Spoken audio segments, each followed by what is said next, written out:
Where in the world do you start programming?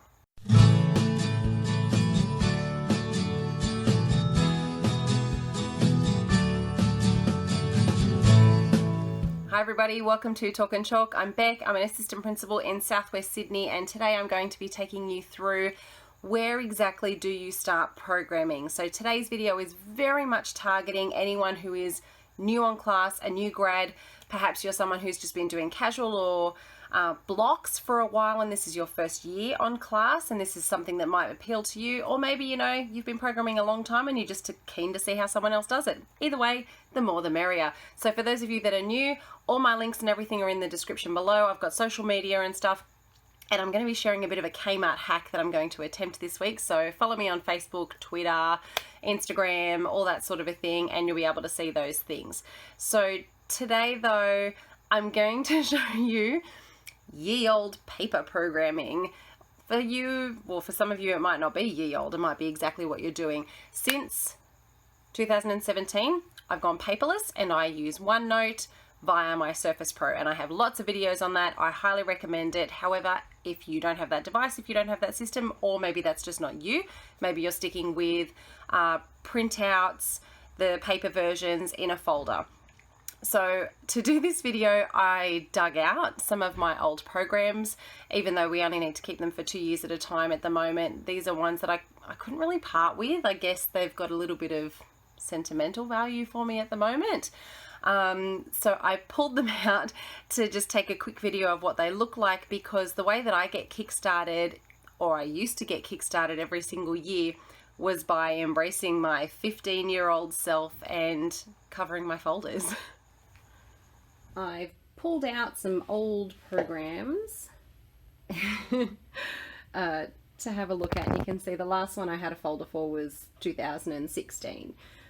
These are, I know I don't need to keep all of these. We only need them for 2 years now to keep these teaching programs, but these are the ones that I've kept because I guess I can't part with them just yet for whatever reasons. I recommend these plastic sleeves if you choose plastic sleeves. They're called heavyweight. I'll turn it around. Heavyweight, 70 microns, whatever that measures.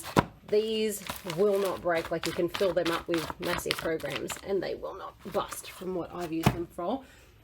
But each year you can see I covered my folder. So these were ones where it was just whatever was going on with me. And this was how I kick-started myself for the year, by looking at pictures that pertain to whatever I wanted to cover it with. And, this is how I kick-started my year. Physically, I made a folder. So, obviously this was the year I returned to work after having a bub. I love this back cover there with Miss Scarlet. And then, on the inside, there would usually be other things that would help me along. So this is by one of my favorite photographers, quotes that I liked, and then, more family pictures inside. And there would always be something on the back too. Oh my gosh, I don't think I could turn over every single one of these though. So cool quotes on there. So whatever I was into this year, that's another artist, that's Alexa Mead. I did a video about her. That's not her specifically, that's one of her artworks. And then, oh my gosh, more over here, more of my kids. This one actually came out pretty well. Oh my gosh, struggling to reach. More quotes, more family in there. And then this was 2016. This was the year I changed schools and had another bub. So that particular folder is not very full. It's my pug, that's my peanut. So that was how I started. So I guess I've lost that element a little bit when I start programming now that I'm using a digital format. I still do save tons of those quotes and those pictures, and when I'm on class I have them in the classroom, and sometimes I insert them into my OneNote program anyway just to keep them with me. And I've got lots of photos of my family and kids and everything on my device, so that's always with me. So what I did do though was I brought home with me one of those programs to go through. This is from, I think this was the last year I paper programmed on class, which was 2015. So I did have a 2016 one, but I was on mat leave for half of it, and for the other half I was off class mentoring, doing support, RFF, that sort of a thing. It was a bit of a mixed bag. So a full year in here. When I started programming, when I started teaching, my first year of teaching, I used to have one of these a term. It was too much. If you're doing that, you need to condense, you need to refine. I managed, with the support of my assistant principal at the time, to get it down to one of these a semester and then one of these a term. And if I had additional things that wasn't really relevant to my program but I wanted to keep, they were in additional folders. Things like worksheets or booklets or whatever. It didn't actually need to be in my program, but they weren't things that I was ready to toss away. So what I'm going to do though, I'm not going to go through the whole thing obviously, because then that's going through a whole program. We're just looking at where to start. Where exactly do I start? If you are brand new, fresh out of uni, and you have just started, possibly had maybe some team meetings, you're getting some ideas, and everything's just information overload, this will hopefully kind of give you a bit of a focus. So first and foremost is, you are not about to get everything done right now. You are not expected to program for the entire year. You are not even expected to program for the entire term. If that is an expectation that has been placed on you, pace yourself. That would never be an expectation that I have of my team. And if that is something that you are feeling and it feels pressured, have an open conversation with your supervisor, just saying, this is a bit much at the moment. I just want to take my steps to ease into it so it's not an overload, because I want to do a really good job. So in my program, I'm just going to flick into this. When I start, the first things I have at the front are kind of those whole school things. So if you've got a printed whole school calendar or a staffing structure or roles and responsibilities that have been delegated, that would go in the front, because that's across the board. You need to know that information. So you're not kind of digging through to find your calendar. A lot of us use Central now for our calendars, which is really good. Then me as an AP, I put my own roles and responsibilities in there too, and those of my team, because I want to know who's supervising who, who's responsible for what. So I mean, it's always good for you to keep a copy of those kinds of documents if they're available to you, because let's say you've got an idea to help out the SRC, you know who's running the SRC, you know who to go and see. That information isn't always going to stay in your brain from a side note or in your diary or whatever from that first staff development day when you figure these things out. It's good to have that document there just so you can reflect on it. If you're someone who needs to work with budgets and things like that too, that will be there. However, if you're brand new, I'm assuming you won't need to. A copy of the school plan. That's important, because that is what drives what is happening at your school. Now, it's 2019 at the moment, which means we're kind of in the middle of a school plan. It's 2018 to 2020.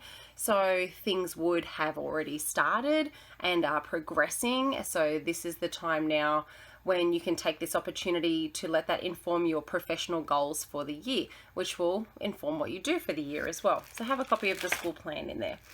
And then what I recommend having in there is your general overview. These are things like your roles, if you've got a list of kids' birthdays, if there's kids that don't have permission to publish, if they've got house groups, any kids that might be on your LST caseload already. And this is where you put your profiles, you know, the kids that have glasses, that are left-handed, the yada, yada, yada, that sort of a thing, like that profile that you're going to have in there. That's an easy one to do, because these can be printed out from school systems. In the public system, you know, we've got Central, we've got EARN, we've got EBS4, all those things that have it on there. And if push comes to shove, their pupil record cards are up in the office. Go and get them. I highly recommend looking at every single one, because there could be some kid that 5 years ago had a diagnosis of something, and it may not have been relevant in the last couple of years, but if something suddenly comes up that pertains to it, you've got that information. You don't go 6 months down the track and then someone kind of goes, oh yeah, he was the kid that did blah blah back then. That's important. Any healthcare plans as well. So if you've got a child that has anaphylaxis, severe asthma, that sort of a thing, that stuff needs to be in there. So at this moment, you haven't actually created anything unless you want to put that information into a table or a chart of some kind. The next main thing you're going to want to have in there, which you may not have at the moment, is the school timetables. So allocation of RFF, of support, of languages, that sort of a thing. If it's not there, that's fine. Stick with your own school timetable, your own class timetable for now. So there's lots of information out there from NESA. Sorry if you're not in the New South Wales system or not even in the Australian system. NESA is the New South Wales Education Standards Authority. So that's what helps governs how we implement policies, procedures in education. So NESA has a good breakdown of the expectations of our key learning areas, how much time should be devoted to those things, and there's some example programs out there as well. There's example scope and sequences too. So you can use that to help break down your timetable and what you're doing. Ask if you can have a look at some of your colleagues' ones. That might give you a gauge on what you should be doing, because you know we're not meant to be doing 2 hours of painting every single day. We should know this. So that's a good place to start. Just having your timetable down there. I personally like to break down my time as well, but let's not worry about getting into that at the moment when we're just looking at the basics. And any other timetables that pertain to your school. Playground rosters, like your duty rosters. If there's some kind of roster for like assemblies and things like that that have been handed out, just get all that documentation together, have that all at the front. If you've got any scope and sequences or assessment schedules, then all the school policies and procedures, that stuff goes in the front. You do not need to print out every single departmental policy that's out there. It's online, it's there. You don't need to have it printed. You could just put something that says, please refer to blah. That's all. It's not relevant to your programming. It's not relevant to your particular class, because it's already relevant to everything that we're doing as employees of that system. So you don't need to have it. Just get things that are specific to you. If the school has any specific behavior policies or procedures, I would have that in there because of the steps that you need to follow. Some of those things are a good reminder to have there handy, because it might link in with any kind of behavior program or plan you need to write for a particular child in your class as time goes on. So it's good to have that there. Then you're going to get into your KLAs. English, math, science, yada, yada, yada. Sorry, I shouldn't do that, because those other subjects are just as important. So we've got science, technology, PDHPE, and creative arts. And creative arts is now under the umbrella. It's performing arts and creative arts all under creative arts. We do have a new PDHPE syllabus.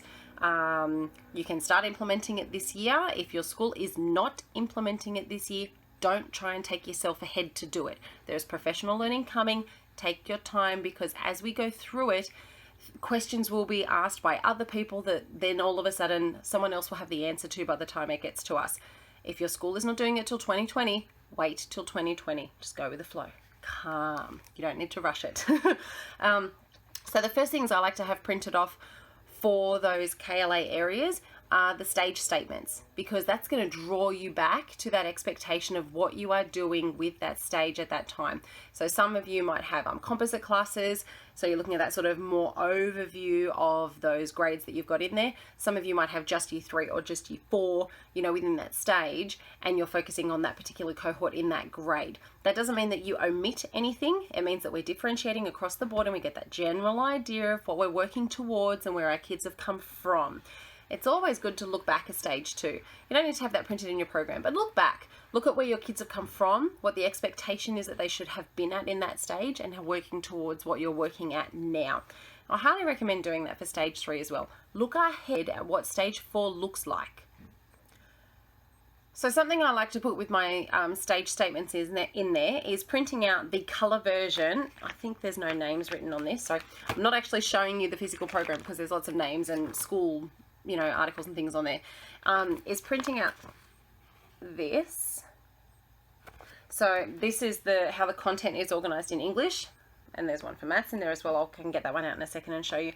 But just to draw you back to everything again, to draw you back to what it is we're actually doing with our kids, making sure that, you're confident in the language, that you're at that, I don't want to say bare basics, you're really at that starting point of understanding what that syllabus is and what we're working towards with our kids. We're working towards those outcomes. And don't be fazed by all of those content markers that are in there, or if you're old school language, those indicators. You do not have to meet all of those. That's a bit of a wives' tale. That's a myth that's out there. They need to be able to do all of those things that are underneath it. They don't. Think of those as like examples of how you can meet the outcome. The outcome is what we have to meet by requirements. That's what we have to meet, not those content markers or the indicators that are under there. So I'll just flip to the maths one. So if you haven't seen these ones, this is all part of the syllabus.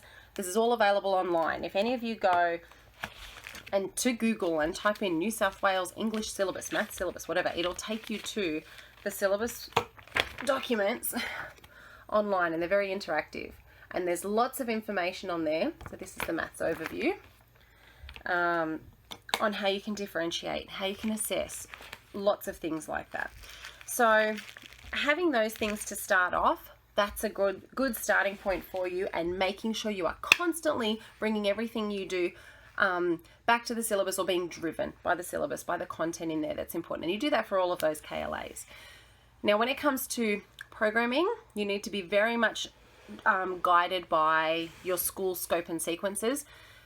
And really, they need to be refreshed to meet the needs of your school. Those things can be redesigned every single year. It's not that you've made it and that's what it's going to be for the next 20 years. Those things can be redesigned and then allocated, and saying, this is what we're doing for 2020, this is what we're doing for 2021, we're changing it up for 2022. As long as you're covering what you need to cover by those requirements, then that's fine. And there's lots of professional learning that you can do in regards to creating scope and sequences and making sure you're meeting NESA requirements out there. If you've got any questions on that one, hit me up with a private message on like Facebook or something like that. I'm happy to answer questions more specifically about, you know, the PL around that. But like I said, if you're brand new, don't worry about too much about the details. Just focus on what you think you can put in there. Chances are, hopefully, you are working with a grade partner, a stage partner, or a team, and you're working collaboratively on some of these programs. And there's a few different ways you can do that. So cooperative planning is when you're kind of taking a bit each and sharing it with each other. And collaborative is when you're actually coming together as a group of minds and designing it together. And either way is fine. It's whatever works best for you. What you do need to do when you're doing that, though, is making sure you're looking at where your kids are at. So if you've got any data from last year that you can utilize to help you, if you've got some pre-assessments that you can do at the beginning of the year, use those things before you start planning something down. And I don't recommend planning the entire term. Give yourself an overview, give yourself an idea of where you want to go to, but just look a couple of weeks at a time so that you can evaluate and see as you go on. This is going to help you in terms of your workload. It's not going to be onerous. You're not going to be sitting down trying to get the entire term done, all those lesson plans done, looking further ahead, just focusing on the key things. Now, there's an option you've got out there if you're not sure about templates or formats or anything like that, called Program Builder. You can just Google it. Any departmental employee has access to it with their credentials. I like it because it's an easy system to use that has lots of just drop down boxes. So you drop down for the KLA, you drop down for the weeks, you drop down for the outcomes, you drop down for the content markers, all that sort of a thing.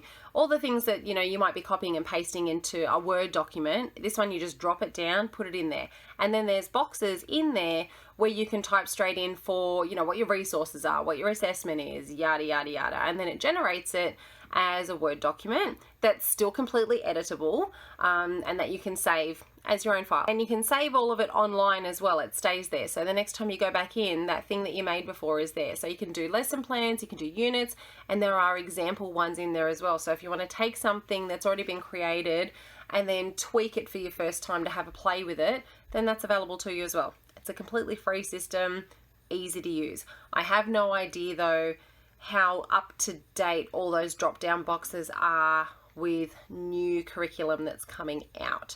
So don't hold me to that one. But in terms of just generating a template, it's handy. If you are someone who wants to use OneNote and give it a go, I recently did a video where I shared a bunch of templates with you guys so that you could edit it. Check back in the playlist for those ones. They've been very popular, that's for sure. Okay, so I think I will leave it there because we're going to do some more videos on programming and going in depth. But when it comes to just starting, get your skeleton program together, get the school documentation together, those things that are across the whole school, get that there first, and then you're going to start building on it with your own things. Don't rush into it. You don't have to.